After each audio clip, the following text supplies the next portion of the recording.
Énorme soulagement pour cette dame qui vient d'apprendre que son mari est sain et sauf.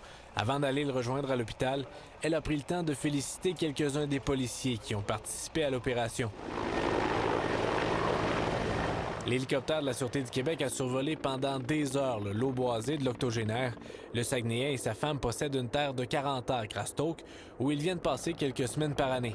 L'homme a quitté le chalet vers 11 h mercredi pour aller vérifier ses caches de chasse sans rentrer à la maison. C'est beau!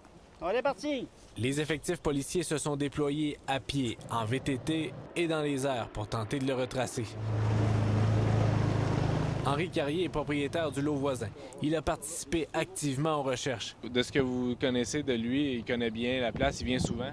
Oui, mais ça fait des années. Lui, il a tout le temps eu ce camp-là, puis son épouse est du coin ici. À midi jeudi, les équipes n'avaient encore aucun indice. Il y avait sa petite tâche, on dit ôter des branches, des fois couper une branche, quelque chose, qu'on va nous donner un indice, on n'en trouve pas. Après avoir passé plus de 24 heures en forêt, l'octogénaire est finalement sorti de lui-même un peu avant 13 heures. Ici où le Saguenay a été retrouvé, aux abords du rang 4 à Stoke, on se retrouve à vol d'oiseau, à 3,2 km de son chalet. Et ça, c'est sans compter tous les kilomètres qu'il a pu parcourir en tentant de retrouver son chemin. Là, c'est correct. Là, ce qu'on m'a dit est correct. C'est un soulagement. Là. C'est un grand soulagement.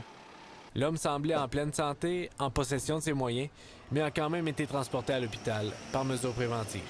Jasmin Dumas, TVA Nouvelles, Stoke.